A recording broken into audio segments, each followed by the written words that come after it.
যাচ্ছি, এই এই যাচ্ছি, বসো। তে হুদুদিতে কেড়ে আনে তারে কি হুদুদি মেসে লাল কার্ড দেহায় এর লেগে দো তারে বোয়া দুইজনে যাতা দিয়া বোয়া তারে এই কৌকি যাতা না দিবা তারে যাতার জায়গাতে ইয়েলা বইব। কারবারটা কি দেখছে? নির্বাচনের খবর নাই। নির্বাচন কবে হইব এবার কয় আর কি, কিন্তু হইব কবে আল্লাহ ভালো জানে। নির্বাচনের পরিবেশ নিয়ে এখনো বিশৃঙ্খলা, কিন্তু দেখা গেল আমার দেশে যারা যারা এই নির্বাচন করতে চায়, আপনি অনেক বাজার টাজারও দেখবেন পোস্টার, তারপরে গিয়া এই কি বলে ব্যানার, তারপরে গিয়া আপনার ফেস্টুন, যা একটা কারবার চলতে আছে ওহন থেকে নাউজুবিল্লাহ কোন না কেন এত ক্ষমতা লইয়া, এত পেপু লইয়া, এত পুলিশ বাহিনী লইয়া 17 বছর পাকাপুক্ত করার পরেও এরপরেও তো গড়ও থাকবো দূরের কথা, দেশও থাকবো দূরের কথা, দেশ থেকে তো কেমন লাগছে, ঠিক কিনা কর? তাইলে বোঝা গেল সব কিছুর একটা শেষ আছে। ভাই সাহেব, এত রং না, এত রং না। আপনি যেই রং মনে করছেন দুনিয়াটা এত রং না। আপনি মনে করছেন হিসাব দেওয়া লাগবে। আজকে বাংলাদেশের প্রধান নির্বাচন কমিশনার ইসি কি বলছে জানেন? উনি বলছে যে যদি ভালো নির্বাচন না দিতে পারি হয়তো জোতা, আর নইলে দেশ ভাগন লাগবো, আর নইলে জেলো যাওয়ান লাগবো। এর বাইরে কোনো লাইন নাই, কারণ আগের তারা যেই ফতে এবারে বুঝ করে এই কইছে ঠিক কিনা কর? হয় দেশ চারণ লাগবো, না হইলে জেলো যাওয়ান লাগবো, না হইলে জোতার ফিটা খাওয়ান লাগবো। বুঝছে হইনা কাম করেন, তাইলে তারাও বুঝছে যে যেমন তেমন করে আর চলবে না। কারণ বাংলার মানুষ বার বার বার বার মানুষকে ঢিল দেয়, কিন্তু জনবের মতো একবারে ছেড়ে দেয় না, ঠিক কিনা বল? হযরত উমর ওই যে কইছিলাম হগলে মিল্লানি এবারে খলিফা বানাইছে। এবারের জমানায় কি একটা কারবার করছে এটা হইনা মোটামুটি আমরা গইলাম দেখবেন। এবারের জমানায় এক বেডি, বুড়া বেডি, খুব খেয়াল করে, বুড়া একটা মহিলা, নাকের ভিতরে ফুল, কানের ভিতরে দুল, গলার ভিতরে মালা, হাতের ভিতরে মালা, আরো স্বর্ণালঙ্কার পইরা, স্বর্ণ মুদ্রা লইয়া, বিকেল বেলা গধূলি লগ্ন, পরন্ত বিকেল, সূর্য ডুবো ডুবো প্রায়, এইরকম সন্ধ্যার সময় দুধু মরুভূমির মাছ দিয়া, আশেপাশে কোনো বাড়িঘর নাই, এই মহিলার আটটা যাইতে আছে। কোনো বাড়িঘর নাই, কোনো মানুষজন নাই, সন্ধ্যা হইয়া গেছে গা, গরু ছাগল লইয়া সকলে বাজ গেছে গা, বেরিয়ে মাঠের মাইতে দিয়ে আটটা যাইতে আছে। দূরে কোনো বাড়িঘর দেখাও যায় না। এর ভিতর দিয়া বেডির সামনে গিয়া পড়ছে একটা যুবক। যুবক গিয়া কইতাছে, ওগো তোমার এই যে এই স্বর্ণটর্ণ লইয়া ফটলার ভিতরে টেহাটুয়া লইয়া একলা একলা আটটা যাইতেছ, ওখানে তো আন্দারি হয়ে যাবো গা। তোমার যদি কোনো ডাহাইতে ধরে, তোমার জিনিসপত্র যদি লইয়া জিজ্ঞায়, তো তুমি কেমনে গীতা করবা? বেরিয়ে কহ এটা তো চিন্তার বিষয়। আমি এটা লইয়া চিন্তা করতে আসি, আমি তোমার লইয়া খুব টেনশন করতে আসি। তুমি এই জিনিসপত্র লইয়া এই মরুভূমির মাছ দিয়া একলা বুড়া বেড়ি তুমি একটা যাইবা কেমনে, এটা আমার চিন্তা। মহিলা কয় যে হ বাবা, তুমি যে চিন্তা করতেছ আমিও চিন্তা করি।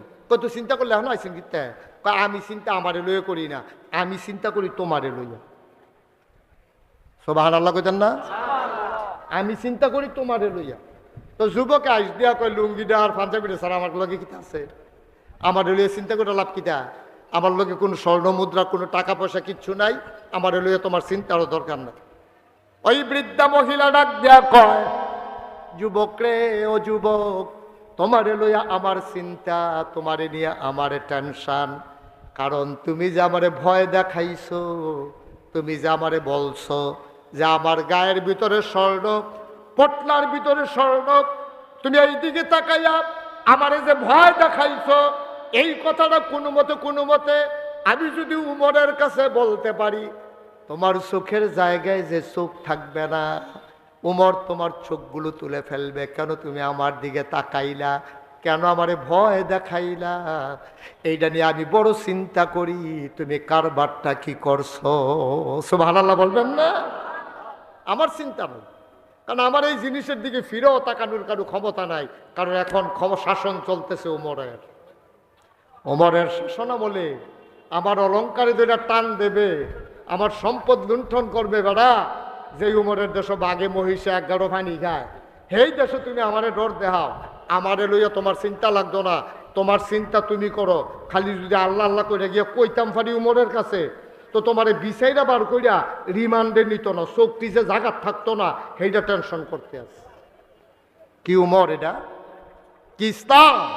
বানানো গল্প না, মুখরোচক কোনো ইতিহাস না, এটাই ছিল ইসলাম। মুসলমানেরা দরজা খুলে ঘুমাবে, তার সম্পদের দিকে কেউ ফিরে তাকাবে না, নারীরা রাস্তা দিয়ে হেঁটে যাবে, কেউ তাদের দিকে মস্কারা করবে না, টিটকারি মারবে না, কোনো ছেলেরাই প্রেজিং করবে না, রাস্তার মুড়ে মুড়ে দাঁড়াইয়া আমার মেয়েদেরকে বেয়াদবি করবে না। এটার নাম ছিল ইসলাম। আমার দেশে আফসোস হচ্ছে এই সেই জায়গা থেকে আমরা ফিরে এসেছি। সবাই মিলে চলে গেল উমরের বাড়িতে। আবু বকর দুনিয়াতে নাই। কে দেশ শাসন করবে? মুসলমানদেরকে কে চেয়ে রাখবে, কে দেখে রাখবে? সবাই মিলে চলে গেল। সবাই মিলে চলে গেল উমরের বাড়িতে। সবাই ধরে ধরে বলল, আপনি আমাদের খলিফা, আমিরুল মুমিনিন, খলিফাতুল মুসলিমিন। সবাই মিলে উমরকে খলিফা বানাই দিল। ওমর মসজিদে নববীর মিম্বারে উঠলে, খলিফা হয়ে গেছে ওমর।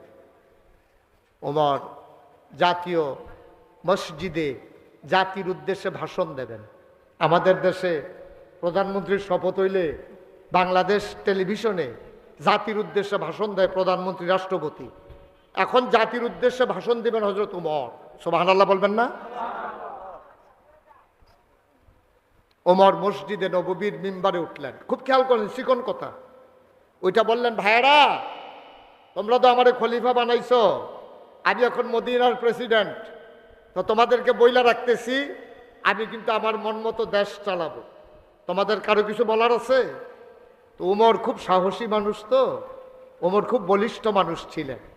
এই মসজিদের ভিতরে যত মানুষ ছিল কেউ আর কোনো কথা টথা কয় না। আর উমরের উপরে যে কথা কইয়া হুদ্দুদি গাড়িতে করলা ডালগা করে লাভ নাই, থাক অগলে দুমদের থেকে এবার খলিফা বানাই দিছে, এবার যেমনি মনটা ধরে করুক। সব চুপ করে বসে। এর ভিতরে একজন যুবক দাঁড়াইছে, খুব খেয়াল। একজন যুবক দাঁড়াইয়া টান দিয়া তরবারিটা বার করছে। বার করে সেটা কয়, ইয়া আমিরুল মুমিনিন, ইয়া খলিফাতাল মুসলিমিন। হে ওমর, আপনি বলেছেন আপনার মন মতো আপনি দেশ চালাবেন, কারো কিছু বলার আছে নাকি? খোদার কসম আমি কিচ্ছু বলবো না। তবে যেই দিন দেখব আপনি কোরআন সুন্নাহর বাইরে গিয়া আপনার মন মতো দেশ চালাইতেছেন, আমি কিচ্ছু বলবো না। কিন্তু এই যে তরবারিটা, এই তরবারিটা একটা কূপ মারবে, আপনার দেহ থেকে আপনার কল্যাণটাকে আলাদা করে দেবে। সুবহানাল্লাহ বলবেন না? কোরআন সুন্নাহর বাইরে যেই দিন যাবেন, এই দিন আপনাকে আমি একটা কূপ দিয়ে 2 টুকরা করে দেব। বলেন তো, বাংলাদেশে 18 কোটি মানুষ, এই যুবকগুলা কই? ওমরের সামনে দাঁড়াইয়া যেই যুবকগুলা, যেই যুবকটা তরবারি উঁচু করেছিল, বাংলাদেশে যদি একটা যুবক এমন থাকতো, খোদার কসম এই দেশে কোনো ফ্যাসিবাদ, কোনো সন্ত্রাসী, কোনো স্বৈরাচারী পয়দা হতো না। ঠিক কিনা বলো? আমরা পারি না। এখানেই শেষ না।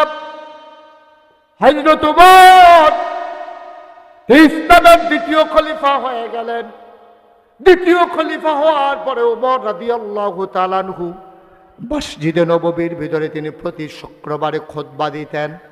সবাইকে জানিয়ে দিতেন, ভাইরা শুনো শুনো শুনো, এই দেশটার ভিতরে গত 1 সপ্তাহ কি হয়েছে, সামনের দিনে আমরা কি করতে চাই, এই পরিকল্পনা তিনি জুমার খুতবাতে পেশ করতেন। আলোচনা হতো। একদিন জুমাবার আজান হয়ে গেছে, মসজিদের ভিতরে মুসল্লি কানায় কানায় পূর্ণ। তাহিয়াতুল ওযু দুখুলুল মসজিদ কাবলাল জুমা। সবাই নফল নামাজ, সুন্নত নামাজ পড়ে অপেক্ষা করতেছেন কখন ওমর আসবে আর কখন সবাই মিলে আমরা একসাথে নামাজ পড়ব। ওমর হলো ইমাম, দেশেরও ইমাম, তিনি মসজিদেরও ইমাম। এখন উনি আসবেন, নামাজ পড়াবেন। এখন সবাই নামাজ টামাজ করে বইয়া রয়েছে বুড়া বেড়াইতে। তখন তো আর গড়ি আসছিল না, বেড়ার ফাঁক দিয়ে আছে, সূর্য আইলা গেছে গা। সূর্য দি এই মাঠ আকাশতে নিচের ফেল করে ইয়ে পড়তেছে, ওখানে দি উমরে আইয়া না। তো একটা যুবক ফলাকে দৌড় দিয়া যাওছেন, গিয়া চাওছেন এবার বাইক কোনো বিপদ আপদ নাকি, এবারে যত দেরি করুন না মানুষ না, এবার আইতে দেরি হইতেছে গেরে। সবাই একটু চাওছেন, গিয়া সুবহানাল্লাহ কইতেন না? অহন তো ইমাম সাহেব 1 মিনিট দেরিতে আইলে 1টা মিনিট খালি ইমাম সাহেব আইতে দেরি হইছে, এই গুনগুনি ফুনফুনি শুরু হইছে। 5 মিনিট দেরি হইলে 5 মিনিট দেরি হইলে মাগনা। এবারে কি মতো মাগনা করে উঠছ? হ্যাঁ, এবার বাইক কাম করবো, বই আপনারে বহাই রাখবো। ইমাম সাহেব 5টা মিনিট দেরি হইলে এবারে এই আওয়ানের আগে এবার চাকরি নাই, ঠিক কিনা কও? কারণ আমরা তো কাম আছে, তো আমরা তো রাজাইরা মানুষ না, হ্যাঁ রাজাইরা। আমরা 5টা মিনিট আমরা বইয়া থাকতাম পারি না। আপনি ইমাম সাহেব 5টা মিনিট দেরিতে আইছে, আপনি বইয়া বইয়া কিন্তু দুরূদ শরীফ পড়েন না, আপনি কিন্তু আস্তাগফিরুল্লাহ পড়েন না, সুবহানাল্লাহ পড়েন, আলহামদুলিল্লাহ পড়েন, সুবহানাল্লাহি ওয়া বিহামদিহি সুবহানাল্লাহিল আযীম। আপনি রেডি আইয়া না তো বহে দিয়া আপনি খালি কুমালা নামাজ পড়বেন, গৈরান দিয়া কুমালা বাইরে পড়বেন, আপনার হলো হেই দান্দা। কারণ আমরা সব কিছু ছেড়ে দিয়েছি, ঠিক কিনা বলেন? তোমার তো আইয়া না, কথা মনে আসেনি নাকি? তা এক যুবক রে পাঠাইছে, যাচ্ছেন রে ইয়েস আসেন, এবার সমস্যা কিটা? তো যুবক দিছে দৌড়, রোদের ভিতরে ঘামতে ঘামতে। সৌদি আরব যে কি করো, দৌড়াইতে দৌড়াইতে ওমরের বাড়ির গাড়াত গিয়া দেহে একবারও বুত্তিয়ে বইয়া রয়েছে, ফিটটা রইতে ফুটা যে গেতে আছে। কাছে গিয়া দেহে উমরে বইয়া রয়েছে, গিয়া কইছে আসসালামু আলাইকুম ইয়া আমিরাল মুমিনিন ইয়া খলিফাতাল মুসলিমিন। হে উমর, খলিফা, মুসলমানের খলিফা, আপনাকে আসসালামু আলাইকুম। উনি কো আলাইকুম আসসালাম রহমতুল্লাহ। গিয়া দেহে যে যুবকে কিতা জানি একটা বিষয় রাখছে, এটার উপরে এবার কুদুর ফটো করে হাত দিয়া চায়। যুবকী একটা পাঞ্জাবি চড়াই দিয়া রাখছে বালুর উপরে, এবার সাইডে শুকাইছেনি। তো গিয়ে সেটা করতেছে, আপনি এখনো বইয়ে রয়েছে, আমরা মুরব্বীরা তো সবাই অস্থির হয়ে গেছে গা, নামাজের টাইম যায়, আপনি দিও হন গেছেন না মসজিদ, আপনি না গেলে নামাজটা পড়ায় কেডা, এর লেগে আমারে ফাড়াইছে। উমর মুসকি হাসি দেখো, বাবা ওই পাঞ্জাবিটা দুইয়া দিছিলাম যে এটা শুকাইতে একটু দেরি হয়ে গেছে গা, তুমি যাও গিয়া কও আমি আইতে আছি। সুবহানাল্লাহ, আসতে কম। তাহলে বুঝা গেল এবার আর পাঞ্জাবি 10টা। মা কথা কয় না তো, কয়টা কয়টা? হযরত উমর এবার আবার নতুন করে কই কথাটা, অর্ধেকটা পৃথিবীর প্রেসিডেন্ট।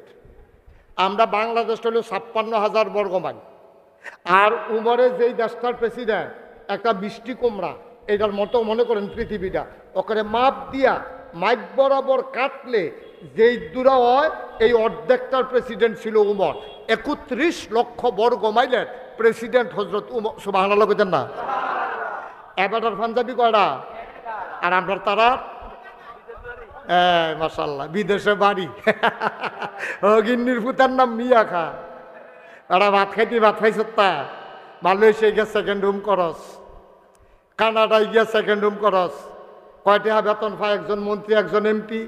কোনো ব্যবসা নাই, বাণিজ্য নাই। এবার কানাডা গিয়া বাড়ি করে আলায়, মালয়েশিয়া গিয়া বাড়ি করে আলায়, সুইস ব্যাংকে গিয়া টেহারাহে, কি খাবার কি? আর উমরের পাঞ্জাবি করো, এইটার নাম ইসলাম। হযরত উমর ঘটনা মাত্র শুরু, ঘটনা শেষ না বাবা। একটা পাঞ্জাবি, এটাই শেষ না, একটা মাত্র পাঞ্জাবি। এটা গায়ে দিয়া তিনি মসজিদে নববীর দরজায় দাঁড়ালেন, জোরে একটা সালাম দিলেন, রাস্তা হয়ে গেল।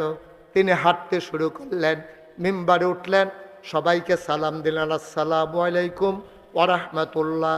সবাই বললেন ওয়ালাইকুম আসসালাম ওয়া রাহমাতুল্লাহ। তিনি খুতবা দেবেন, আউযুবিল্লাহ বিসমিল্লাহ পরে শুধু শেষ করছেন, খুতবা শুরু করবে। একজন দাঁড়াই গেছে, ডাক দেয়া কয়, উমর একটা প্রশ্নের জবাব শোনার আগে আমরা মুসলমান কেউ আপনার পেছনে নামাজ পড়ব না। সুবহানাল্লাহ বলবেন না? আপনি একটা প্রশ্নের জবাব দেবেন, তারপরে আমরা নামাজ পড়ব, তার আগে না। উমরের মতো মানুষ এমনি মসজিদও দেরি হয়ে গেছে গা, এক ফলাই খেরুইয়া যদি কয় আপনি প্রশ্নের জবাব না দিলে আমরা বললাম কেউ আপনার পিছনে নামাজ পড়তাম না, কিরকম কলজাওলা ফলাটা।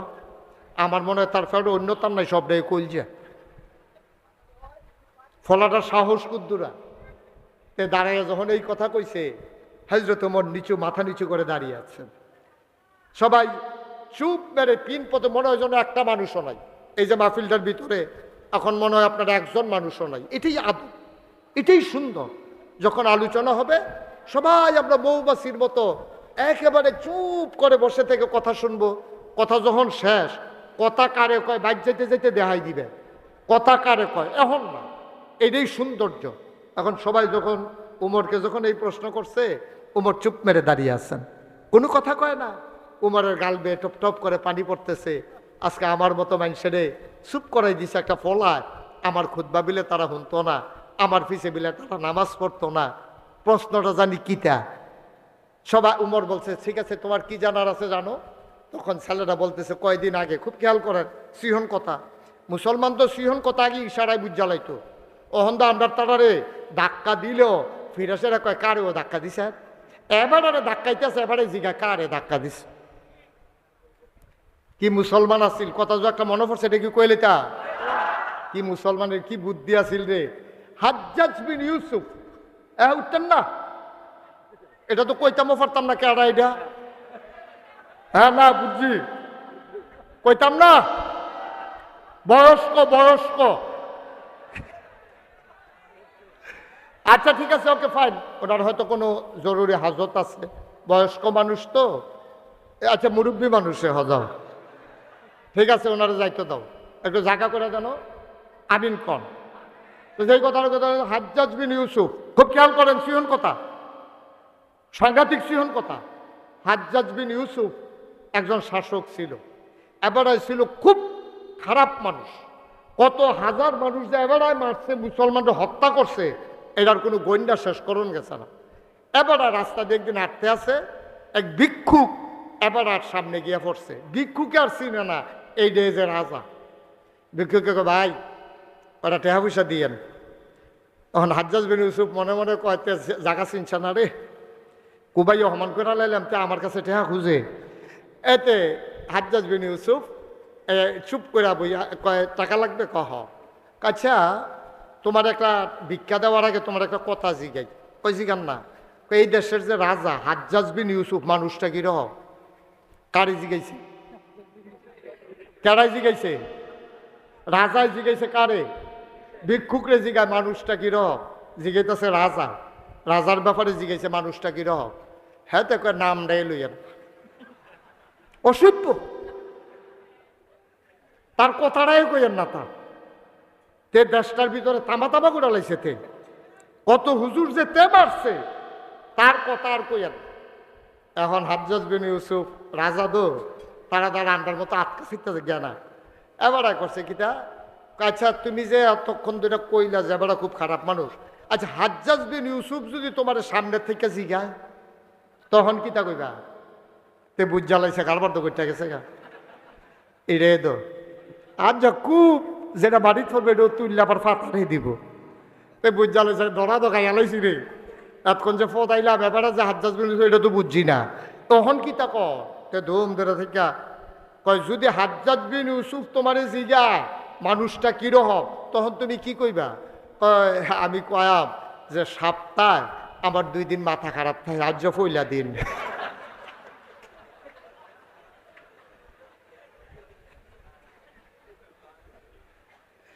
হাজ্জাজ বিন ইউসুফ মুসকি হাসি দিয়া কই, বুদ্ধি গুণে বাচ্চা গেলা।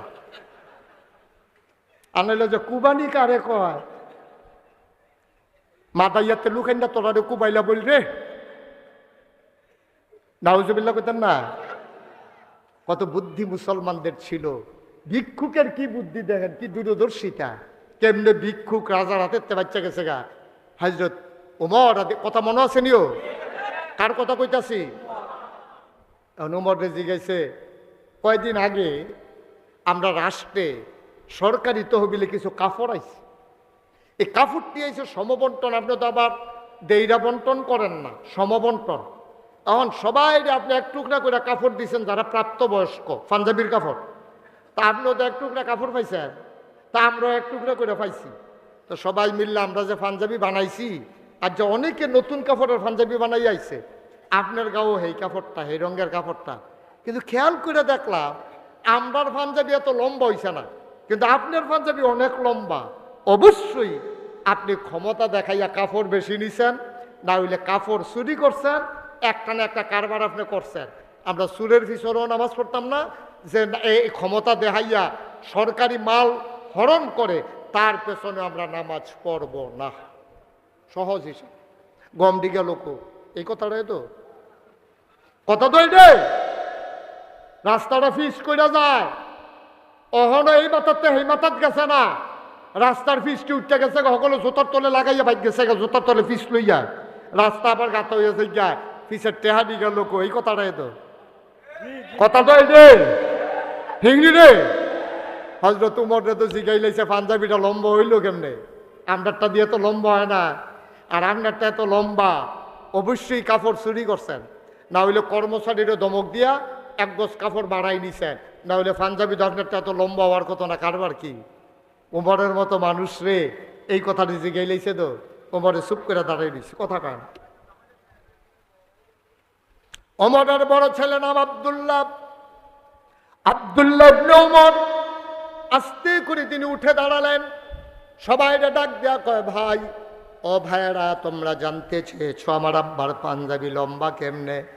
ভাইয়েরা আমার, তোমরা আমার আব্বার সম্পর্কে জানো না। আমার আব্বা চুরি করবে দূরের কথা, আমার আব্বা তো শুন না ভাই, আমার আব্বা কাপড় চুরি করতে পারে না। ক্ষমতা দেখাইয়া আমার আব্বা জীবনও একটা কিচ্ছু আমাদের ঘরে নেয় নাই। তোমরা আমার আব্বা সম্পর্কে জানো না। আমার ছোট্ট ভাই বোনগুলা রাত্রেবেলা কাঁদছে আম্মার কাছে, আম্মা ও আম্মা মিষ্টি দাও, মিষ্টি খাইতে মন চায়, একটু ফিন্নি দাও গো আম্মা। অনেক দিন ধরে আমার ভাইয়েরা ছোট বোনেরা কেঁদেছে, আর আব্বার বাচ্চাগুলা ছোট বাচ্চাগুলা আমার ছোট ভাই বোনগুলা কেঁদেছে। আম্মা যান বাচ্চাদের মুখে খাবার দিতে পারে নাই, মিষ্টি দেবে দূরের কথা। রাতের বেলা আব্বা যখন কাজকর্ম শেষ করে ঘরে গেছে, আম্মা আব্বার কাছে বৈশা কয় এতান্ডি দরজা কিচ্ছু খায় নাই, কানতে কানতে ঘুমাই গেছে। কয় কেন ঘুমাইলো? কানতে কানতে ঘরে কি রান্না হয় নাই, ওরা ফিন্নি খাইতে চায়। অনেকদিন ধরে কয় আমি কোনোদিন আপনারে বলি নাই ওরা ফিন্নি খেতে চায়, মিষ্টান্ন খেতে চায়, কিন্তু আমি মিষ্টি দেবো কোত্থেকে? রুটি দিলে গোশত দিতে পারি না, শুকনা রুটি ওরা পানিতে ভিজাইয়া খায়, আমি মিষ্টি কোত্থেকে দেব? এই জন্য বাচ্চারা কানতে কানতে ঘুমাই গেছে, আমি তাদেরকে খাওয়াইতে পারি নাই। ওমরের চোখে পানি চলে আসছে, আহারে আমি অর্ধেকটা পৃথিবীর প্রেসিডেন্ট, আমি আমিরুল মুমিনিন, খলিফাতুল মুসলিমিন, আমার নবী আমার ব্যাপারে বলছে আনা খাতামুন নাবিয়্যিন লা নাবিয়্যা বাদি, আমি হইলাম শেষ নবী, আমার পরে নবী নাই। ওমর রে ওমর, আমার পরে যদি নবী থাকতো রে, তুই ওমর আমার পরে নবী হইতি।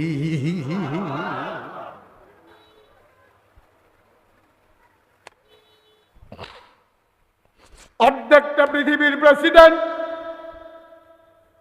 হযরত ওমরের বাচ্চারা মিষ্টি খাইতে চায়, মিষ্টি খাইতে না পাইলে ওরা কাঁদতে কাঁদতে ঘুমাই গেছে। ওমরের কলিজায় কষ্ট আর মানে না, চোখ দিয়ে টপ টপ করে পানি পড়তেছে। ওমর কয় আমার বাচ্চাদেরকে ঘুম থেকে জাগাও। ওমরের স্ত্রী ডাক দিছে, বাবারা উঠো, তোমাদের জন্য একটা মিষ্টির লাইন হইছে। ওমরের স্ত্রী মনে করছে নিশ্চয়ই ওমর বোধহয় মিষ্টির ব্যবস্থা করবে। বাবারা উঠো, তাড়াতাড়ি লাফ দিয়ে উঠুক। বাচ্চারা উঠে গেলেন লাফ দিয়া। বাচ্চারা বলতেছে আম্মা আব্বা আসছে নাকি? আবার উমর সবাই বাচ্চাদেরকে ডাক দেখো আমার কাছে আসো। বাচ্চারা কাছে আসলেন, ওমরের চতুর্পার্শ্বে বসে গেলেন। কয় তোমাদের জন্য মিষ্টির ব্যবস্থা হবে, ফিন্নির ব্যবস্থা হবে। বাচ্চা ছেলের আনন্দে খুশি, সবাই মিলে খুশি হয়ে গেল। ওমর ডাক দিয়া কয়, উমরকে ডাক দিয়া বাচ্চারা জিজ্ঞেস করে আব্বা কোন দিন মিষ্টান্ন হবে? ওমর মুস্কি হেসে কয় যেই দিন মদিনার সকল ঘরে ফিন্নি রান্না হবে।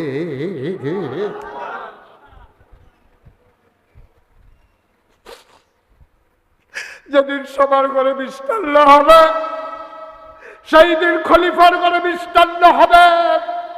এটার নাম ইসলাম, এটার নাম হলো মুসলমান। আফসোস লাগে জাতির জন্য, ৯৯ জন লোক মুসলমান। এক মসজিদ থেকে আরেক মসজিদের আজানের আওয়াজ শোনা যায়, এক বাড়িতে বসতে 10টা মসজিদের আওয়াজ একসাথে শোনা যায়। এক জায়গায় দাঁড়াইলে ইমামের ওই মুসুর খুতবা শোনা যায় সব জায়গায়।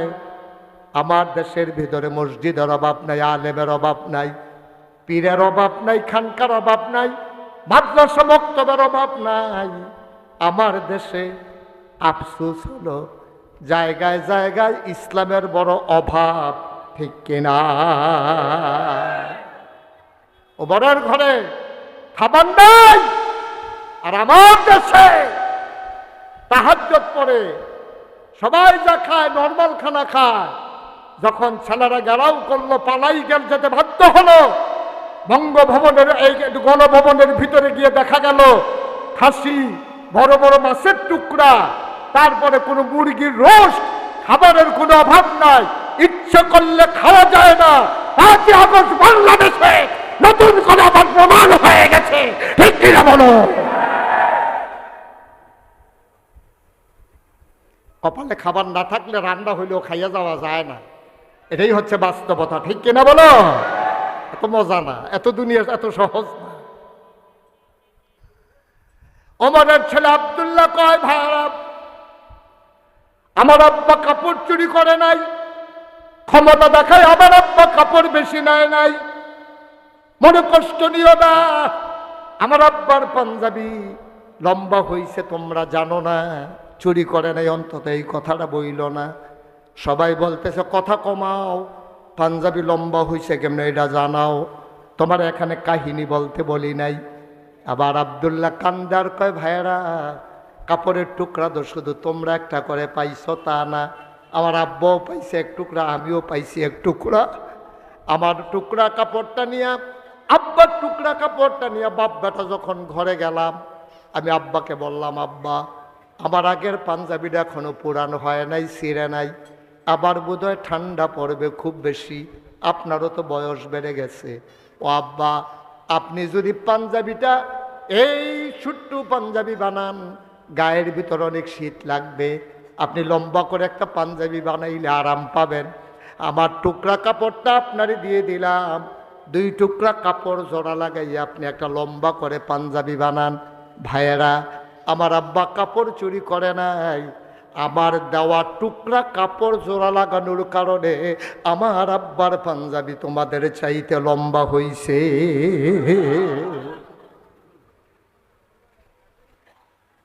এটার নাম ইসলাম, বানানো গল্প না তো।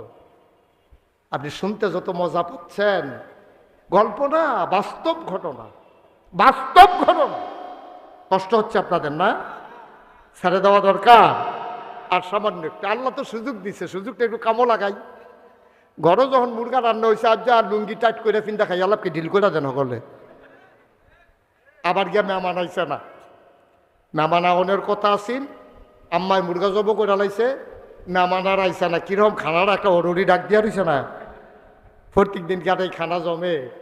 আজ যখন আল্লাহ সুযোগ করে দিছে, মেঘ আওনের আগর পর্যন্ত আগ পর্যন্ত চলুক না কেন, তারে বোয়া, দুইজনে যাতা দিয়া বোয়া তারে, এই কৌকিয়তা যাতা না দিবা তারে, যাতার জায়গাতে ইয়েলা বইব। আমিন ক। আহারে কি সুন্দর ইসলাম, হ্যাঁ, কি মজার ইসলাম। কষ্ট হয় আপনাদের?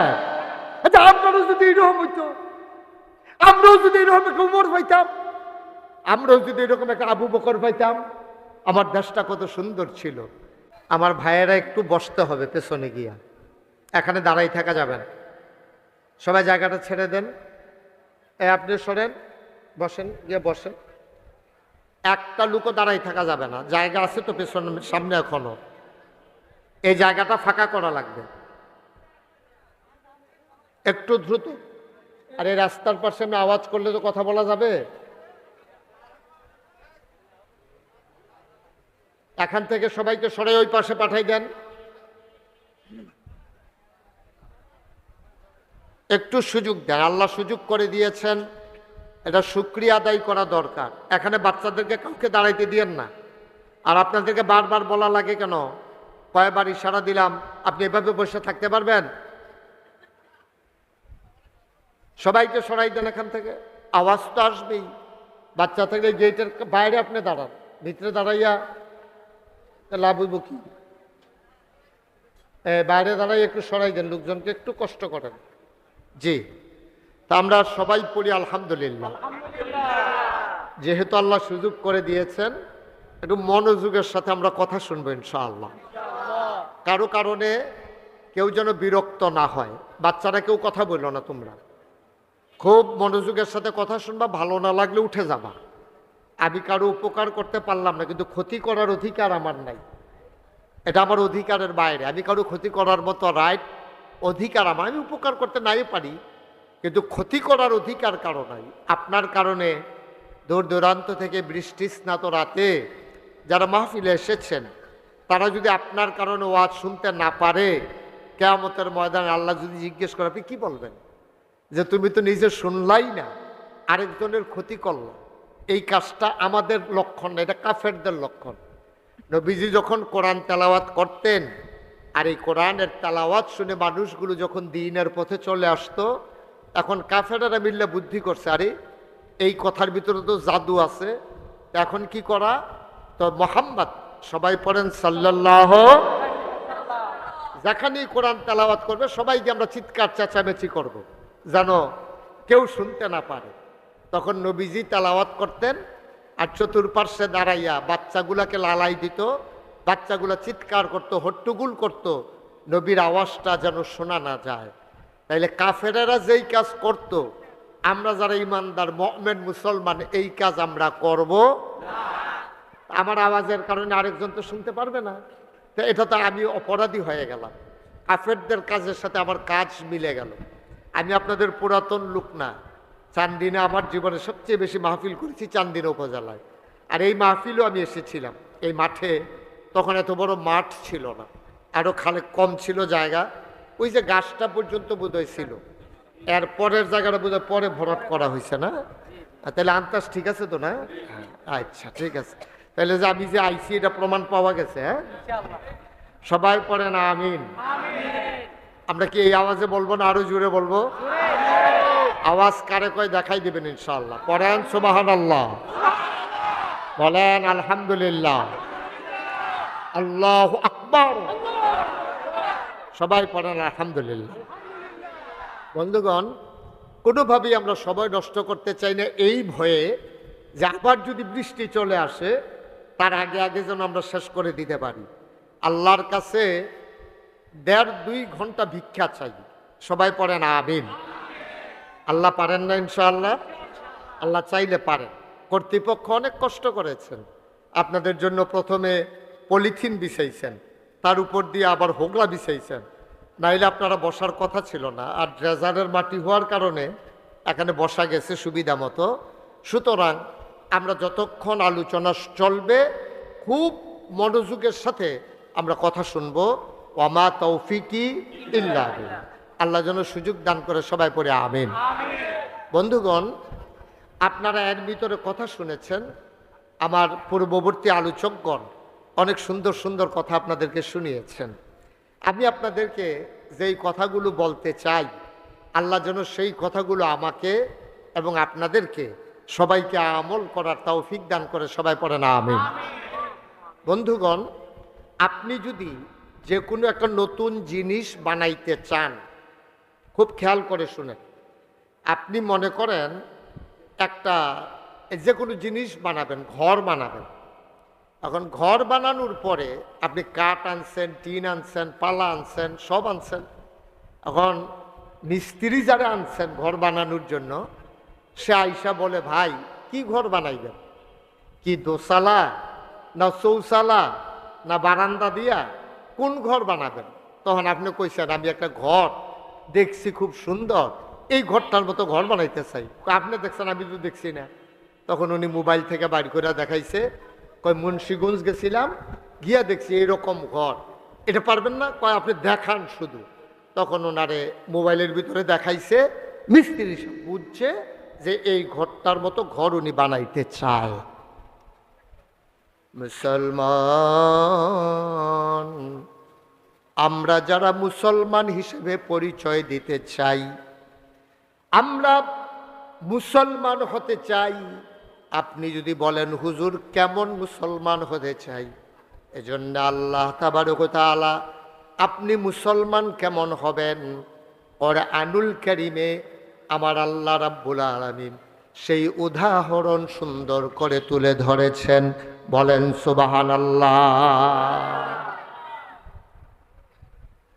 আল্লাহ রাব্বুল আলামিন কোরআনুল কারীম ওয়াজ করে দিলেন, লাকাদ কানা লাকুম ফি রাসূলিল্লাহি উসওয়াতুন হাসানাহ। ও কটকসার মাহফিলের মানুষ, তোমরা যদি সুন্দর মানুষ হতে চাও, তোমরা যদি আদর্শ মানুষ হতে চাও, তোমরা যদি ভালো মানুষ হতে চাও, মৃত্যুর পরে সবাই মিলে তোমার জন্য আফসোস করবে এমন একটা জীবন যদি তুমি সাজাতে চাও, তোমার জন্য উত্তম আদর্শ, তোমার জন্য নমুনা, তোমার জন্য মডেল, তোমার জন্য আইডল, তোমার জন্য আইকন, তোমার জন্য উসওয়াতুন হাসানা, তিনি নবী মুহাম্মদুর রাসূলুল্লাহ সাল্লাল্লাহু আলাইহি ওয়াসাল্লাম। বলেন সুবহানাল্লাহ। ওই যে ঘর কেমন বানাইতে চান, আপনি কেমন মানুষ হতে চান? আপনি যদি সোনার মানুষ হতে চান, তাইলে সোনার মানুষের নমুনা লাগবে, মডেল লাগবে, উসওয়াতুন হাসানা, তিনি আইডল, তিনি আইকন, তিনি নবী মুহাম্মদুর রাসূলুল্লাহ সাল্লাল্লাহু। এই যে আমার আগে মাহবুবুর রহমান আশরাফি ভাই বলছেন না যে আমরা নমুনা। আমার ছেলেরা চুল কাটতে যায় সেলুনে। ওই দিন আমি কুমিল্লা শহরে এই চুল কাটাইতে গেছি। সেলুনে যাওয়ার পরে দেখি যে আমার পাশের চেয়ারে ছোট একটা বাচ্চার চুল কাটাইতেছে। তা আমি দেখলাম যে চুলগুলা কাটানোর পরে এখান দিয়ে দুইটা র্যাক দিছে। তা আমি বললাম যে কাটে তাকে গেলাম কি দাঁড়ে এই তার মাথাটা এরকম করছো কে রে? কয় যে এটা তেমনি ছবি তুললে আনছে, তার মায় পিছে বইয়া রইছে। আমি কই এই রেখে যে এবিডির কলজাত র্যাক দৌড়াইব, এবিডিও হনো টের পাইছে না। এই ছোট 2-3 বছরের বাচ্চার আর চুলের ভিতরে এই র্যাকটা দৌড়াইয়া এদ্দুরা বাচ্চা, সে বুঝে? সে কি বুঝে? এটা মার কাছে ভাল লাগছে, তার বাপে মিলে বিদেশ থাহে, তো এবিডি চুল কাটানোর পরে ভিডিও কল দিয়া তারে দেখাইব। এলেগে এবিডি হেন দিয়া দুইটা র্যাক দিছে। আপনি যে কি সর্বনষ্ট করছেন আম্মা, আপনি বুঝেন নাই? আমি বলছি যে বাচ্চারা মায়ের গর্ভ থেকে কেউ খারাপ হয়ে আসে না, বাচ্চা খারাপ হয় পরবর্তী কারণে, মায়ের কারণে, বাবার কারণে, পরিবার আর সমাজের কারণে। ঠিক কিনা বলে?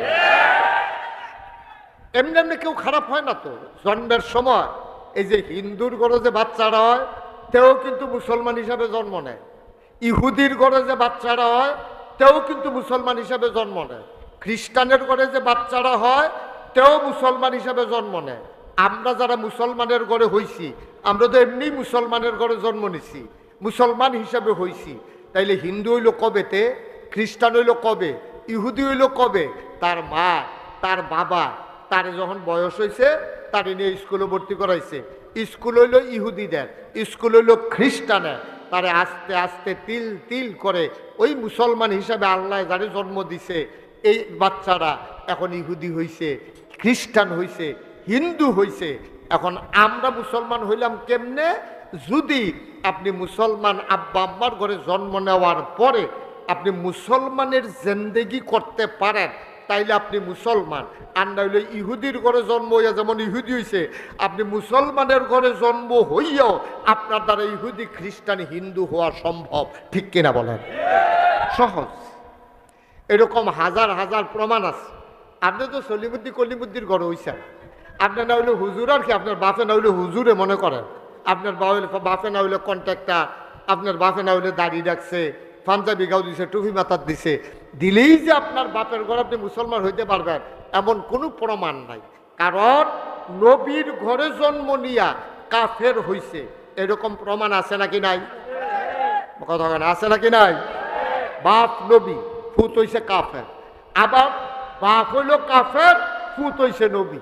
সুবহানাল্লাহ বলবেন না? তা আমরাও কাফের বাপের ঘরে হইয়াও আবার মুসলমান হইতে পারি, আবার মুসলমানের ঘরে জন্ম লইয়াও আবার কাফের হইতে পারে। সহজ, কোনো কঠিন কিচ্ছু না। এখন আপনি মুসলমান, এটার প্রমাণ কি? আপনি যে মুসলমান এটা প্রমাণ হইল আপনার সামনে দুইটা জিনিস। একটা হচ্ছে কোরআনুল কারীম, আর একটা হচ্ছে নবীর সুন্নাহ। এই দুইটা নিয়ম অনুযায়ী আপনার জীবন যদি চালাইতে পারেন তাইলে আপনি মুসলমান। আর এই দুইটার বাইরে যদি আপনি চলে যান, আপনি যত বড় দাড়ি রাখেন, আপনি যত বড় টুপি মাথার দেন, যত সুন্দর পাঞ্জাবি গাও দেন, আপনি মুসলমান না। কারণ আপনার ভিতরে কোরআন সুন্নাহ মোতাবেক জিন্দেগি পাওয়া যায় নাই। সহজ হিসাব, কঠিন কোনো ওয়াজের দরকার নেই। আর এই মুসলমান বানানোর জন্য মুসলিম মনীষীগণ চিন্তা করেছেন, তাদেরকে কোরআন হাদিস তারা শিখবে কেমনে? মার গর্ভের থেকে তো কোরআন হাদিস কেউ শিখে না, তো শিখবে কেমনে? এই জন্য মনীষীগণ একটা পদ্ধতি চালু করে দিয়েছেন। এই পদ্ধতিগুলো হলো ওলামায়ে কেরামের হালকা, এই পদ্ধতিগুলো হইল পীর মাশায়েখদের খানকা, এই পদ্ধতিগুলো হইল আলেম ওলামাদের মাদ্রাসা। সুবহানাল্লাহ বলবেন না? এই কটকসার মাদ্রাসাটা প্রতিষ্ঠা লগ্ন থেকে এই কাজটাই করে যাচ্ছে। বাচ্চাগুলারে আইনা এখানে আপনি দিছেন, হুজুরেরা তারে কোরআন শরীফ শিখাইছে, তারে 5 ওয়াক্ত নামাজ শিখাইছে, তারে রোজার মাসে রোজা রাখন লাগবো শিখাইছে, এমনি শিখাইয়া শিখাইয়া শিখাইয়া শিখাইয়া তারে মুসলমান বানানো হয়েছে। আফসোস কি জানেন? যে কোরআন সুন্নাহর শিক্ষা দিয়া মুসলমান বানানোর কথা ছিল, বাংলাদেশে শতকরা 92 জন লোক মুসলমান। এই 92 জন লোক মুসলমানের দেশে শিক্ষা কারিকুলাম থেকে, শিক্ষা ব্যবস্থা থেকে ইসলামকে শুধু স্কুল কলেজ না, স্কুল কলেজ মাদ্রাসা মক্তব সব জায়গা থেকে কোরআন হাদিসকে ঝেঁটিয়ে পিটিয়ে বিদায় করে দেওয়া হয়েছে। ঠিক কিনা বলেন? সর্বনাশ করে দিস। এখন ফোলাফান্ডে আহারে,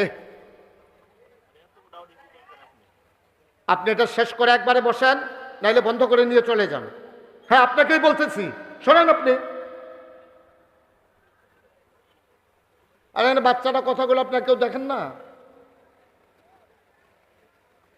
একটা শব্দ করতে দিয়েন না, একটু সুযোগ করে দেন। প্রতিদিন এখানে মাহফিল হয়, সুতরাং বাৎসরিক একটা মাহফিল। আপনার কথা বললে, বিরক্ত করলে আমি কথা বলতে পারবো না। একটু মনোযোগের সাথে শুনেন, জরুরি কিছু কথা নিয়ে আমরা যেন বাড়িতে যেতে পারি। আল্লাহ যেন তৌফিক দান করে। সবাই পড়ে না আমিন। এই ছেলে, তুমি পা নামায় বসো সুন্দর করে, কাঠ দিকে পা দিয়ে রাখছো, আবার সায় কাঠও দিয়ে। সবাই পড়েন আলহামদুলিল্লাহ। তো যেই কথাটা বলতেছিলাম, যে দেখেন ঝেঁটিয়ে পিটিয়ে বিদায় করা হয়েছে ইসলামকে। শিক্ষা ব্যবস্থার ভিতরে ফলাফান্ডে শিহায় কেমনে সাইকেল চালান লাগে, ব্যাংক কেমনে লাফায়, মাইয়া ফান্ডে শিহায় কেমনে আলুর ভর্তা বানান লাগে, চাদর কেমনে বিছায়। নাউজুবিল্লাহ বলবেন না? জোরে কন নাউজুবিল্লাহ। আচ্ছা আপনি বলেন তো, দেখছো কারবার?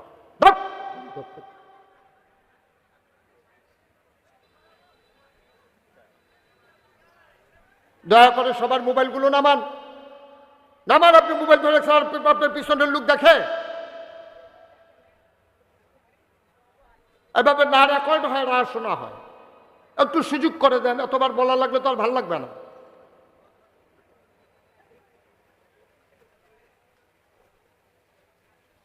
তো যেই কথাটুকুন বলতেছিলাম, তো শিক্ষা মানুষকে কি করবে? মানুষে পরিণত করবে। আমরা সবাই কিন্তু পশু হিসাবে জন্ম নিই, প্রাণী। প্রাণ থাকলে প্রাণী হয়, মন না থাকলে মানুষ হওয়া যায় না। এই প্রাণ থেকে, প্রাণী থেকে মানুষ বানানোর জন্য হলো শিক্ষা। আর এই শিক্ষার ভিতরে কেমনে আলুর ভর্তা বানাইবো, কেমনে চাদর বিছাইবো, ব্যাংক কেমনে লাফায়, সাইকেল কেমনে চালায়, তারপরে ছেলে মেয়েদেরকে ফ্রি, যেন তারা পরস্পর ফ্রি হইতে পারে, তাদের জন্য ফ্রি মিক্সিং, অর্থাৎ ছেলেকে মেয়েকে আলাদা করে দেওয়া হয়, যে তারা যেন পারস্পরিক মিলেমিশে লেখাপড়া করতে পারে। অর্থাৎ ইসলামকে ধ্বংস করার জন্য যা কিছু করা দরকার সব কিছু সুনিপুণভাবে, সুচারুরূপে, পরিকল্পিতভাবে সরকারিও এই প্রণোদনা করে আমার জাতিকে ধ্বংস করার জন্য সেই কাজটা করা হয়েছে বিগত সরকারের আমলে। ঠিক কিনা বলেন?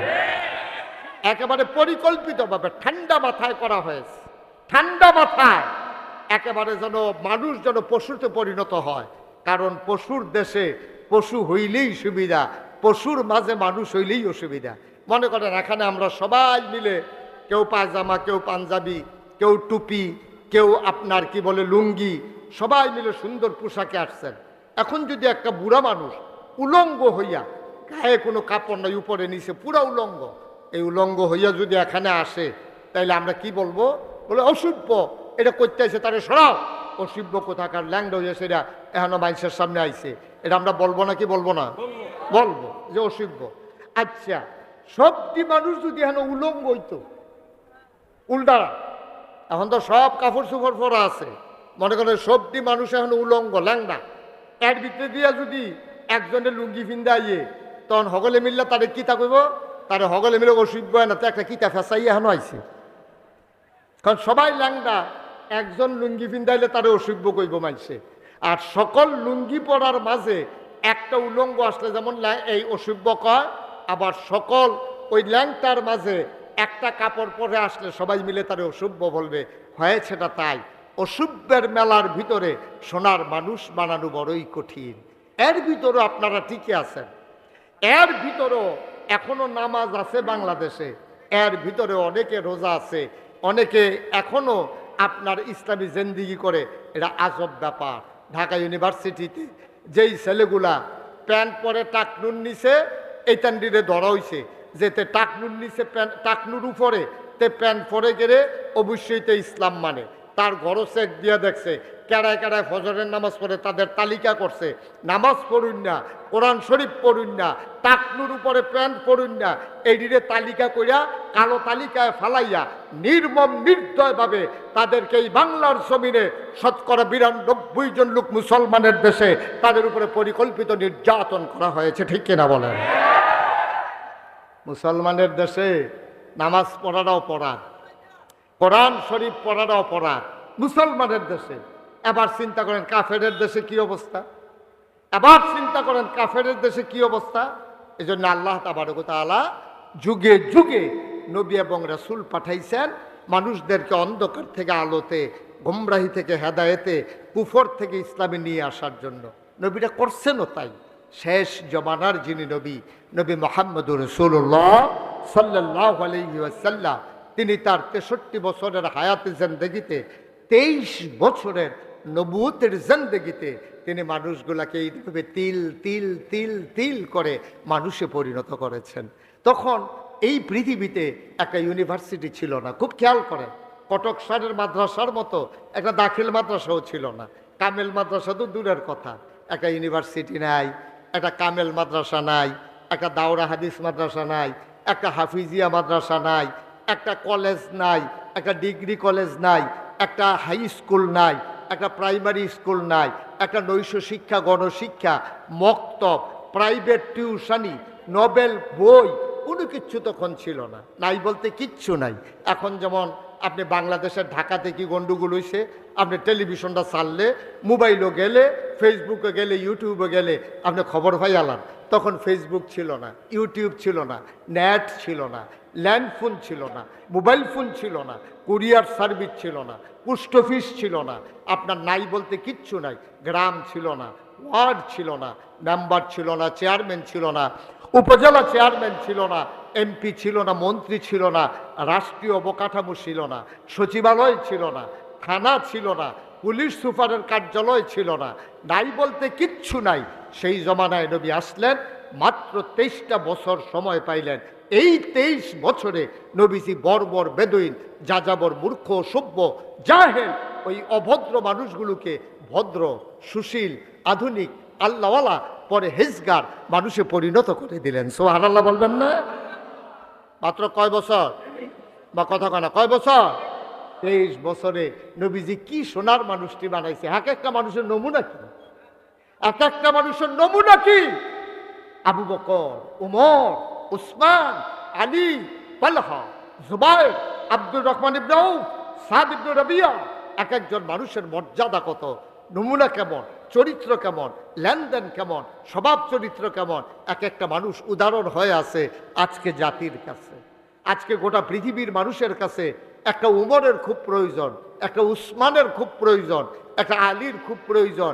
পৃথিবীতে ৮০০ কোটি মানুষ আছে, ২০০ কোটি মুসলমান আছে, কিন্তু একটা উমর নাই, একটা আবু বকর, একটা তালহা নাই, একটা জুবায়ের নাই। এই সাহাবারা চলে গেছে, তারা নবীর হাতে গড়া মানুষ। সুবহানাল্লাহ বলবেন না? এখন লম্বা পাঞ্জাবিওয়ালা আছে, টুপিওয়ালা আছে, পাগড়িওয়ালা আছে, পীর সাহেবের সংখ্যা বাড়ছে, মুসলমানের সংখ্যা বাড়ছে, মসজিদ, মাদ্রাসা, মক্তবের সংখ্যা বাড়ছে, কিন্তু আবু বকরের সংখ্যা বাড়ে নাই। ঠিক কিনা বলেন? ওমরের সংখ্যা বাড়ে নাই। তাইলে বোঝা গেল এই হাল, এটা হচ্ছে জাল, এই যে হাল তারা জাল হায়, তোমার যে নমুনা, তুমি তো দাঁড়িয়ে বাতা এই থোতাত্তই আড়ো, পাঞ্জাবি গাও দিয়ে আড়ো, এটা তোমার নমুনা। তোমার প্রকৃত ইমানদারি তোমার ভিতরে নাই। প্রকৃত ইমানদারি ছিল তাদের ভিতরে। দেখেন না কারবারটা কি দেখছে? নির্বাচনের খবর নাই। নির্বাচন কবে হইব এমনি কয় আর কি, কিন্তু হইব কবে আল্লাহ ভালো জানে। নির্বাচনের পরিবেশ নিয়ে এখনো বিশৃঙ্খলা। কিন্তু দেখা গেল আমার দেশে যারা যারা এই নির্বাচন করতে চায়, আপনি অনেক বাজার টাজারও দেখবেন পোস্টার, তারপরে গিয়া এই কি বলে ব্যানার, তারপরে গিয়া আপনার ফেস্টুন, যা একটা কারবার চলতে আছে ওহন থেকে নাউজুবিল্লাহ কোন না কেন। তাইলে আমাদের কাছে যে ইতিহাস আছে, যেই দিন নবীজি ইন্তেকাল করছে সকলে মিলে আবু বকর সিদ্দিক নিয়ে খলিফা বানাইছে। খুব খেয়াল করেন কথা, চিহন কথা। নবীজি নাই, আবু বকর নিয়ে খলিফা বানাইছে, নাম দিছে খলিফাতুর রসুল, রাসূলের খলিফা। সুবহানাল্লাহ বলবেন না? এরপরে আবু বকর ইন্তেকাল করছে, এবার সকলে মিল্লা খলিফা বানাইছে হযরত উমর। উমরের লকব হইল খলিফাতুল মুসলিমিন। ইসলামের ৬০ জন খলিফা, আবু বকর, ওমর, উসমান, আলী, এই ৬০ জনের ভিতরে আবু বকর উপাধি হইল খলিফাতুর রসুল, রাসূলের খলিফা। আর বাকি ৩ জন হইল খলিফাতুল মুসলিমিন, মুসলমানের খলিফা। ওনারা আল্লাহ রসুলের খলিফা না, ওনারা হইল মুসলমানদের খলিফা। মুসলমানরা মিল্লা তারার খলিফা বানাইছে। আবু বকর সিদ্দিক যখন ইন্তেকাল করে ফেললো, সবাই মিল্লা বুদ্ধি করছে যে উমরের তে ভালা মানুষ এই দেশটা চালানের লেগে আর হয় না। উমরে একদিনও মাইকিং করছে না, আমি সম্ভাব্য এমপি প্রার্থী। উমরে কোনো পোস্টার বিজ্ঞাপন লাগাইছে না, কেউর কাছে কানে কানেও কইছে না, কেউ বিস্কুটও খাওয়াইছে না, চাও খাওয়াইছে না, যে তোমরা যাচ্ছি এই যাচ্ছি বসো, তে হুদুদি তে কেড়ে আনে, তারে কি হুদুদি মেসে লাল কার্ড দেখায়, এর লেগে দো মারহাবা বলেন। ওটা ওটি করা যাবে না, আমরা শেষ করে উঠবো সবাই মিলে ইনশাআল্লাহ। একটু ফ্যানটা ঘুরাই দাও আমার দিকে। তো যেই কথাটা বলতেছিলাম খুব খেয়াল, এখন এত না, হ্যাঁ ঠিক আছে। এখন কি করলো? আবু বকর সিদ্দিক নাই, একজন না একজন তো রাষ্ট্রপতি বানান লাগবো। হগলে গিয়া ধরছে উমর, আর উমরে গিয়া কান দে। সুবহানাল্লাহ জোরে কইতেন না? আরো জোরে কোন সুবহানাল্লাহ। সবাই গিয়া ধরছে উমর, আপনি আপনার খলিফা হইবেন। উমরের সিল্লান দিয়া প্রথম সব লাইনটা কিতা কইছে জানে? উমরে কইছে উমরের মা উমরের যদি জন্ম না দিত, পাটা নামাইয়া বসেন, উমরের মা উমরকে যদি জন্ম না দিত তাইলে কতই না ভালো ছিল, উমরে আর খলিফা হওয়া লাগতো না। উমরের মা উমরকে জন্ম দেওয়ার কারণে আজকে ইসলামের দ্বিতীয় খলিফা হওয়া লাগতেছে। এরপরে উমরের দ্বিতীয় লাইন শুনেন। উমরে কয়, ও তোমরা যে আমারে খলিফা বানাইতে চাও, আমারে যে প্রেসিডেন্ট বানাইতে চাও, অর্ধেকটা পৃথিবী আমার এটা রাষ্ট্রপতি বানাইতে চাও, আমার শাসন আমলে ফুরাত নদীর তীরে একটা কুকুর যদি না খেয়ে মারা যায়, আর এই কুত্তারা কিয়ামতের ময়দানে যদি ডাক দিয়ে আল্লাহর কাছে কয়, আল্লাহ এই উমরের শাসন আমলে আমি খানা পাইছিলাম না, বিচার চাই, সেই দিন আমি কি জবাব দেব? এই চিন্তায় আমার খলিফা হওয়ার জন্য কোনো স্বাদ আল্লাহ, কোনো ইচ্ছা জাগে না। সুবহানাল্লাহ বলবেন না? আপনারা তো সব, আপনি নেতা হইতে চান, আপনি মন্ত্রী হইতে চান, আপনি এমপি হইতে চান, আপনি যদি তাদের ইতিহাস পড়েন আপনি পালাই যাবেন। সবাই মিল্লা বানাইতে চাইলেও আপনি লুকাই যাবেন, আপনি হইতে চাইবেন না। এটা চাওয়ার জিনিস না, এটা মারাত্মক সাংঘাতিক অবস্থা। বাংলাদেশও দেখিয়া আপনি ক্ষমতা গিয়া এরপরে ঠিক আর থাকে গো, ঠিকও তো থাকে না। এত ক্ষমতা লইয়া, এত পেপু লইয়া, এত পুলিশ বাহিনী লইয়া 17 বছর পাকাপুক্ত করার পরেও এরপরেও তো গড়ও থাকবো দূরের কথা, দেশও থাকবো দূরের কথা, দেশ থেকে তো কেমন লাগছে, ঠিক কিনা কর? তাইলে বোঝা গেল সব কিছুর একটা শেষ আছে। ভাই সাহেব, এত রং না, এত রং না। আপনি যেই রং মনে করছেন দুনিয়াটা এত রং না। আপনি মনে করছেন হিসাব দেওয়া লাগবে। আজকে বাংলাদেশের প্রধান নির্বাচন কমিশনার ইসি কি বলছে জানেন? উনি বলছে যে যদি ভালো নির্বাচন না দিতে পারি, হয়তো জোতা আর নইলে দেশ ভাগন লাগবো, আর নইলে জেল যাওয়ান লাগবো, এর বাইরে কোনো লাইন নাই। কারণ আগের তারা যেই ফতে এবারে বুঝ করে এই কইছে। ঠিক কিনা কর? হয় দেশ ছাড়ন লাগবো, না হইলে জেল যাওয়ান লাগবো, না হইলে জোতার ফিটা খাওয়ান লাগবো। বুঝছে হইনা কাম করেন, তাইলে তারাও বুঝছে যে যেমন তেমন করে আর চলবে না। কারণ বাংলার মানুষ বার বার বার বার মানুষকে ঢিল দেয়, কিন্তু জনমের মতো একবারে ছেড়ে দেয় না। ঠিক কিনা বল?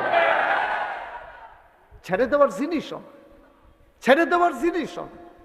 আমি সালমান হযরত উমর তিনি কান্দার কয়, আল্লাহ, উমরের মা যদি উমরকে জন্ম না দিত কতই না ভালো হতো। তাইলে উমর হয়তো মাটির সাথে মিশে যেত, হয়তো পশু যদি হইতো, কিয়ামতের ময়দানে উমর বিচারের মুখোমুখি হতো না। উমরকে আল্লাহ তোমার দরবারে জবাব দিতে হতো না, কেন আমি মানুষ হইলাম, কেন আমার মা আমার পেটে ধরল। সবাই মিলে আমার খলিফা বানাতে চায়, আমার গলায় গামছা লাগাতে চায়, আমার হাতে পায়ে বেড়ি লাগাতে চায়। আমি কেমনে জবাব দেব? এ মানুষগুলোর দায়িত্ব নেওয়া চারটিখানি কথা না। যাদের অনুভূতি আছে তারা কেউ দায়িত্ব নিতে চায় না। ঠিক কিনা? আপনি ঘরের বউ, 3টা বাচ্চা, এটির দায়িত্ব নিয়ে আপনি সঠিকভাবে পারেন না। আপনার ফুত একটা ফেন্সিডিল খায়, আপনার মাইয়া একটা রাস্তার ভিতরে হাটে ফোলাফেন লইয়া ঘুরে, আপনার বউয়ে কই যায় ক্লাবও ঘুরে। আপনি আর ফোরাইছেন পুরা এলাকার, পুরা সান্দিনার, পুরা দেবিদ্বারের আপনি দায়িত্ব নিতেন স্যার। আপনার জন্ম দেওয়া 3টা বাচ্চা, আপনার বিয়া করুন না বউরা, এটার দায়িত্ব নিয়ে আর থাকতেন পারেন না। আপনি লক্ষ জনতার দায়িত্ব নিয়ে করবেন না কিন্তু আপনি? ঠিক নিও কথাটা শুনতে যেরকম লাগো, কথাটা ঠিক নেই। আপনি ঘরটারে সামলাই রাখতেন পারেন না, আপনি পুরাটা উপজেলা কেমনে সামলাই রাখবেন? আপনার ডরও তো করে না। আপনার ফলার লাগে আপনি কয়বার উত্তর ফাটাকে মাপ চাওয়ার লাগে ভাপ্প ছুটির ধরা ফুইরা। এরপরে আপনি পুরা সমাজের দায়িত্ব নিতেন স্যার। আপনার মেম্বার হইতে অনের আগে শরীরটা কাঁপ দেয় না, আপনি চেয়ারম্যানেরা অনের আগে চিন্তা করেন না যে আমার 2টা বাচ্চা না, এড়িয়ে তো চাইয়া রাখতাম পারি না, একটা হেফেল গেটা আরেকটা হেফেল জায়গা এখান লেগে গিয়া বাজারও মাপ চাওয়ার লাগে গলার গামছা লাগাইয়া। তাই সমাজের দায়িত্ব নিয়া দুনিয়াতে হইলে বাচ্চা গেলাম গা আর কি। আল্লাহ যেদিন কিয়ামতের ময়দানে হাজারো মানুষের সামনে দাঁড় করাই দেবে, সেই দিন আপনার মুখ দেখানোর জায়গা থাকবে না। ঠিক কিনা কম? একটু চিন্তার বিষয়, একটু চিন্তার বিষয় যে আপনি দায়িত্ব নিতে চান। আপনি কত বড় সাহস! উমরের মতো মানুষ যারা সরাসরি আল্লাহ রহমত বরকত নাজিল করছে, সরাসরি আল্লাহ নিয়ন্ত্রণ করছে, যাদের জীবন দ্বারা আল্লাহ রঙিন করে দিছে, সাজাই দিছে, সেই মানুষটি ডরে কান্দে। তা আমার আমলে একটা কুত্তা যদি না খাইয়া মারা যায়, আপনি কথাটার ওজন দেখছেন? মিয়া আপনার বাড়ির গাড়া কুত্তা মরে রয়েছে, আপনার জিয়ার খবর নাই, কুত্তার খবর নাই। আর উমরে পুরা দেশ নিয়ে আমার যে খলিফা বানাইবা, কুত্তাটা মারা গেলে কিয়ামতের বাজারে কুত্তারও জবাব দিলে আমি কি জবাব দিতাম, কি জবাবটা দিতাম কিতা আমি? এই তারা হইল মানুষ। আমরা মানুষ না, আমরা মানুষ রূপী অমানুষ। ঠিক কিনা কন? আমরা দেখতে মানুষের মতো, আসলে আমরা মানুষ না, আসলে আমরা মানুষ না। এত মানুষ লাগে না তো, এত মানুষ লাগে না। এই যে আজকে এই প্যান্ডেলে যারা আসছেন, এত্রি মানুষ নবীজি মদিনায় গিয়া পাইছে না তো, এত্রি মানুষ বদরের যুদ্ধের সময় নবীজি পাইছে না। নবীজি এই আতুইরা ল্যাংরা হুগনা মুগনা শৈল জন্যায় বাতাসে গাছ ধরে ঘেরুই থাকে, এইরকম মানুষ পাইছে মাত্র 313 জন। কতজন? কথা কনা কতজন? মাত্র 313 জন পাইছে। শৈল কিচ্ছু নাই, একবেলা খাইলে আরেক বেলা খানা নাই। বউয়ে গোসল করে সারলে এক বউয়ে গিয়া ঘরের দরজা বন্ধ করে বইয়া থাকে, সেই কাপড়টা দিলে বেড়ায় গোসল করে, অথবা আরেক বেড়ার তা হাওলত লিয়ে গোসল করার লগে 2টা লুঙ্গিও নাই। এইরকম মানুষ পাইছে মাত্র 313 জন। আর বাছাইকৃত 1000 প্রশিক্ষিত ধর্মপরিহিত বর্ষা ধারণকৃত, কোমরের ভিতরে খাপের ভিতরে তরবারি, পিঠের ভিতরে তীর ধনুক, মাথার ভিতরে শিরস্থান, এরপর এইরকম মানুষ ছিল 1000 বাছাইকৃত বীর যোদ্ধা হেগুলদা 313 জন, না খাউন না, শৈল হুক না, অস্ত্র নাই, শস্ত্র নাই, প্রশিক্ষণ নাই, এমন হইল 313 জন। আর কাফের সব দিতে বাচ্চা 1000 বার করছে, মোড়া তাজা, এক একটার সাইডে যুদ্ধে পারদর্শী, এটি তরবারি ঘুরান দেয়, তারপরে গিয়ে যুদ্ধের ভিতরে পারদর্শী, এইরকম 1000। আর নবীর সাহাবা ছিল 313 জন। 313 জনে যখন 1000-এর সামনে দাঁড়াইছে, এই 1000-এ হাসাহাসি করছে, কইতা নিকিয়ত এখন আইসে, আর দেখো সরম ভাইয়া যাওয়ান লাগবো, কুবায়াম যে শৈল তো গুস্ত নাই, ঘুষি দিয়া যদি আড্ডি পড়ে, যেতে ঘুষি দিছে হয়তো ওমা গোকই আলায় না, তে ঘুষি দিছে হাতারে ব্যথা দেওয়ানের লেগে ফরসে কোটটার ভিতরে, এখন যেতে ঘুষি দিছে হাতে দুঃখ পাইছে, হাতে আইসাইয়া বাইতে গেছে ঘুষি খাওয়াইটা বেটা, যে কুবাইব যে শৈল তো এই বুঝত নাই। 313 জন হুক না মুসমুচ্চা, যেই মাত্র যুদ্ধ শুরু হইয়া গেছে, 313 জনে 1000 জনের 70টারে কুবাইয়া 2 টুকরা করে লাইছে, 70টারে ফিস মরা বান্ধি হতাই লাইছে। বাহিনী যখন দৌড় দিছে, ফিসি দিয়ে ফাতলা ফাতলা কুবান শুরু করছে, কোনোটার ভাষা নাই, কোনোটার হাত নাই, কোনোটার ঠ্যাং নাই, কোনো মতে ওমা গো কইয়া মক্কা শরীফ পড়ছে। আমরা সেই মুসলমান, ঠিক কিনা বাবা? 313 জনে 1000 জনরে কুবাইয়া হমান করে লাইছে, আমরা ছিলাম সেই মুসলমান। আর আজকে পুরা পৃথিবীর ভিতরে মানুষ হইল 800 কোটি। কত কোটি?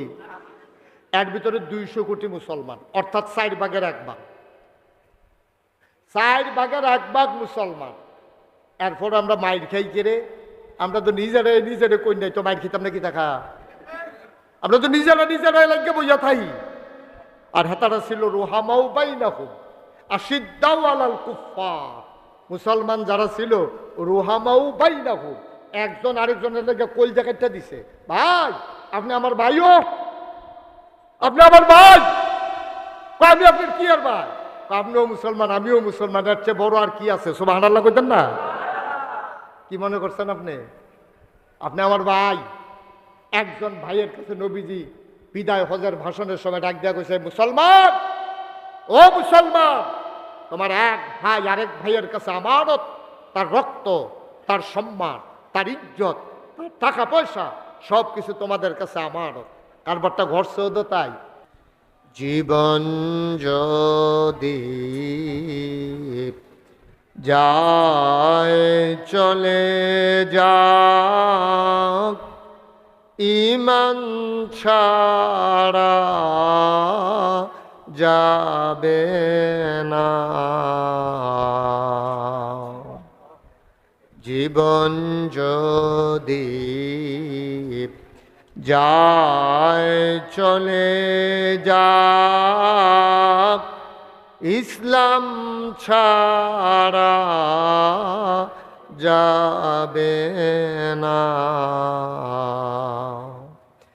ঈমান যদি ছাড়ো বন্ধু, ইসলাম যদি ছাড়ো বন্ধু, আল্লাহর জান্নাত পাবে না। আল্লাহুম্মা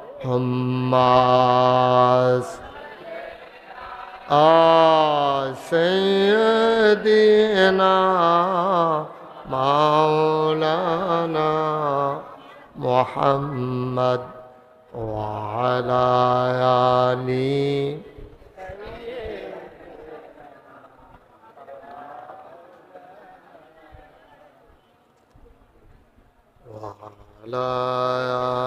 আলিহি সাইয়্যিদিনা মাওলানা বালাগাল উলা বিকামালিহি কাশাফাদ দুজা বিজামালিহি হাসনাত জামিউ খিসালিহি সাল্লু আলাইহি। कुदरत की तमाशा है मदीना की गली में, जन्नत की नमूना है मदीना की गली में बलागल उला बिकमालिही कशफत दुजा बिजमालिही हसनत जमीओ खसालिही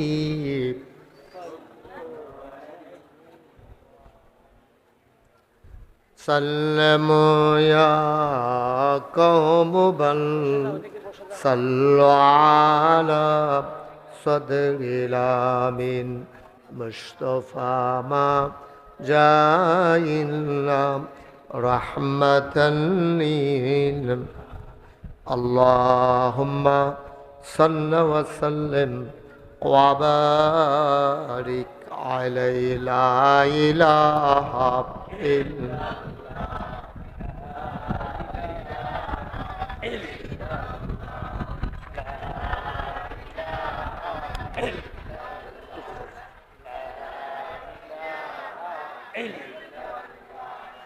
ला इलाहा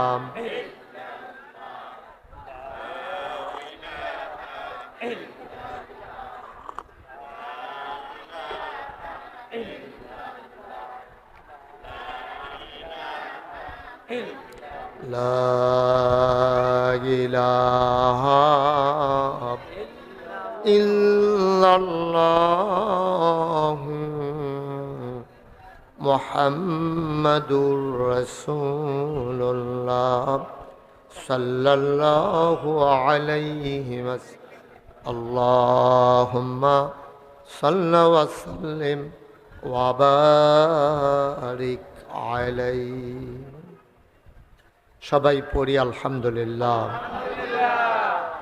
আল্লাহ তাবারক ওয়া তাআলার দরবারে আমরা লাখো কোটি শুকরিয়া জ্ঞাপন করছি, যিনি আমাদেরকে ঐতিহ্যবাহী ঐতিহ্যধন্য দেবিদ্বার উপজেলাধীন কটকসার ইসলামিয়া দাখিল মাদ্রাসার উদ্যোগে 32তম তাফসীরুল কোরআন মাহফিল উপলক্ষে আজ 30 আগস্ট রোজ শনিবার বরকতময় দিন শেষে এখনো যখন আকাশে মেঘের ঘন ঘটা, মাগরিবের আগ পর্যন্ত যখন ছিল বৃষ্টির রিমঝিম বরিশন ধারা, কর্তৃপক্ষের মনে আতঙ্ক ধরিয়ে দিয়েছিল মাহফিল করা যাবে কি যাবে না।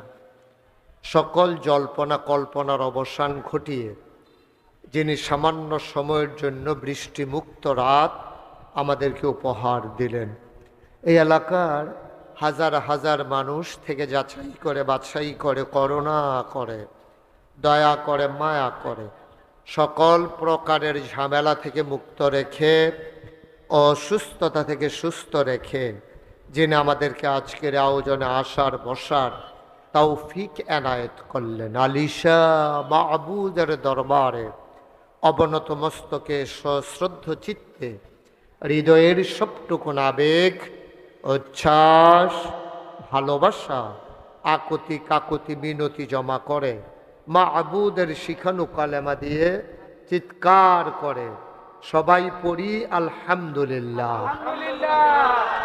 জনাব সাহেব সদর, আজকের এই মাহফিলের জনাব সভাপতি, এই এলাকার মুরব্বী জনাব আলহাজ আব্দুর রব মাস্টার সাহেব, আমি মাস্টার বলতে বিব্রত বোধ করছি, জনাব আব্দুর রব স্যার আমাদের অনেকেরই শিক্ষক, যিনি বয়সের ভারে নজু হয়ে গেছেন কিন্তু চেতনায় এখনো নবীন।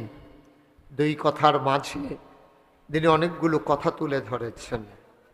আজকের মাহফিলের প্রধান আলোচক বিশিষ্ট ইসলামী চিন্তাবিদ মুফাসসিরে কোরআন, পার্শ্ববর্তী চান্দিনা আল আমিন ইসলামিয়া কামিল মাদ্রাসার ভারপ্রাপ্ত অধ্যক্ষ এবং প্রধান মুহাদ্দিস হযরত মাওলানা মাহবুবুর রহমান আশরাফি সাহেব।